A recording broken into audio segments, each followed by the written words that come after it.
From the University of Florida's College of Journalism and Communications, you're watching WUFT News. Hi, I am Ariana Psarakos, and this is your WUFT News update on Facebook for Wednesday, July 6th. Around the country, several shootings and some shooting scares took place during 4th of July celebrations. 7 people were killed and dozens injured in Highland Park, Illinois. NBC's Jay Gray has the latest on the shooting suspect. As a memorial grows at the site of the massacre, authorities now say the man responsible, Robert Crimo III, has confessed to killing 7 and wounding more than 24 during an attack at a 4th of July parade. He went into details about what he had done. He admitted to what he had done. Apparently identifying himself in video from the scene, acknowledging he dressed like a woman to hide tattoos and help him escape, and telling investigators he considered a second attack while he was on the run. He was driving around, however, he did see a celebration that was occurring in Madison, and he seriously contemplated using the firearm he had in his vehicle to commit another shooting. During a brief hearing, a judge denied bond for the 21-year-old suspect who faces 7 counts of first-degree murder, the first of what prosecutors say will be dozens of charges in the case. And we're learning more today about those who didn't survive, including Ariana and Kevin McCarthy, who died saving their 2-year-old son. He had been found under his father, who was on top of him to protect him from the gun. This poor little boy came with his parents just to celebrate freedom, and now has lost his parents. In a place that's lost its innocence. We are feeling this rip through our community. It's going to take a long time to heal. And even then, most here say things will likely never be the way they were before the attack. Jay Gray, NBC News, Highland Park, Illinois. Here in Florida, a dozen people were hurt during a shooting scare in Orlando. People started scrambling during the fireworks celebration at Lake Eola. Police believe someone threw fireworks into the crowd and the commercial explosives were mistaken for gunshots. The stampede injured about 12 people. Police asked for people to submit cell phone videos. They've already noted 2 people they want to interview. U.S. drivers may appreciate a slip dip in gas prices. I know I will. According to AAA, the national average for a gallon of gas is down 8 cents from last week to $4.80. The most expensive is out west in California, Oregon, and Arizona. The least expensive is in South Carolina, followed by Georgia and Mississippi. The current average in Gainesville is $4.59.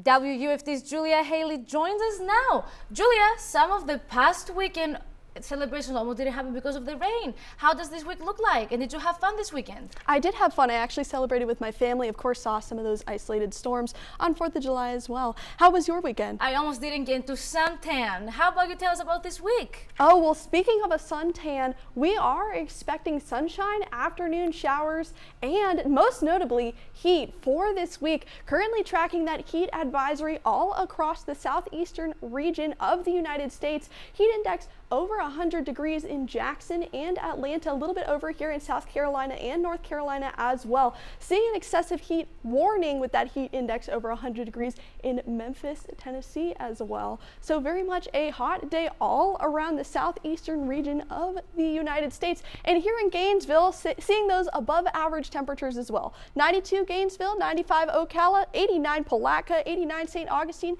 95 for Ocala once again. So seeing those high temperatures but feeling even warmer. 104 for Ocala, 102 is what it feels like here in Gainesville, 100 in Lake City, 101 Stark, and 107 for Jacksonville. An above average day here in North Central Florida. Take a look outside of our studio with those clouds starting to build up. 94 degrees outside of our studio, but feels like 103 degrees, almost a 10-degree difference.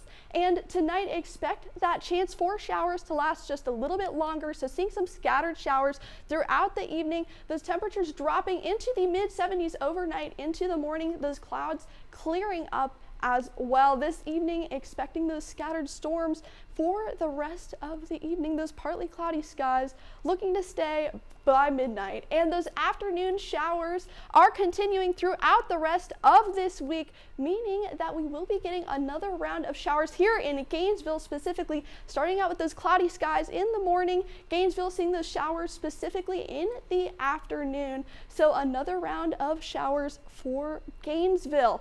And for Thursday, seeing those temperatures meet the highs in the mid-90s, those scattered showers present throughout the week, and those average above temperatures are rising even more. So above average here in Gainesville, 95 degrees, and around most of north central Florida as well. Seeing another high temperature day in Gainesville on Friday, 94 degrees in Ocala and Gainesville, 96 in Jacksonville, almost 100 degrees. On to our future track. Let's take a look for this weekend. This low pressure zone bringing in some warm air masses to our area, giving us some warmer temperatures for the rest of this week, expecting those temperatures to stay in the mid-90s. Chance for rain mostly near I-10 for the weekend.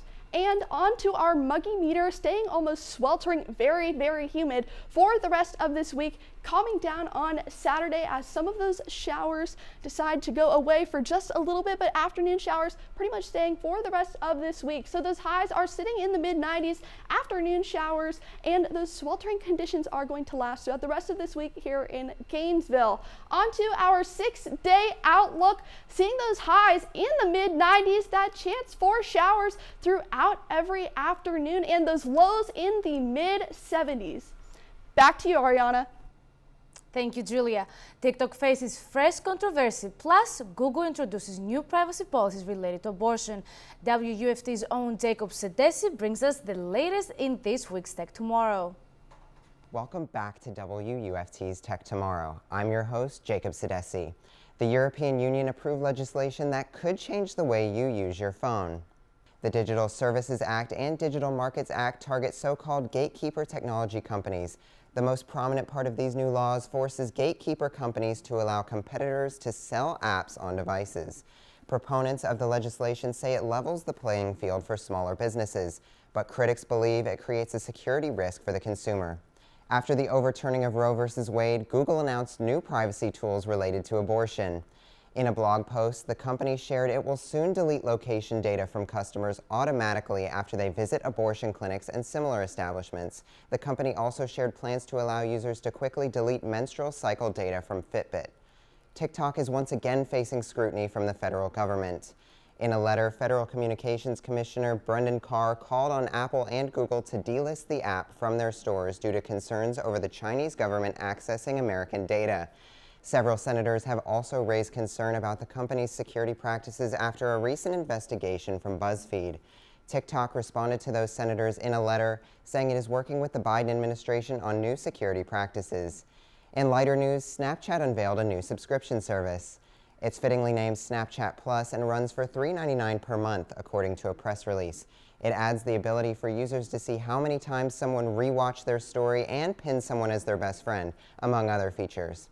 The new Apple Watch could tell wearers if they have a fever. Bloomberg's Mark Gurman reports the Apple Watch Series 8 is expected to have a body temperature sensor if it passes internal testing. He expects the sensor to only tell the user if it believes they have a fever rather than provide a reading of their temperature. Finally, a tech icon is receiving the nation's highest honor over 10 years after his death. The White House announced that President Biden will posthumously honor Apple co-founder Steve Jobs with the Presidential Medal of Freedom. The release credits his work at Apple, Disney, and Pixar with changing computing, media, and communications. For WUFT's Tech Tomorrow, I'm Jacob Sedesse. See you next time. Back to you, Ariana. That's it for today's WUFT News update on Facebook. Remember, your Florida news is always on at WUFT.org. As we say in Greece, ta λέμε αργότερα. See you later.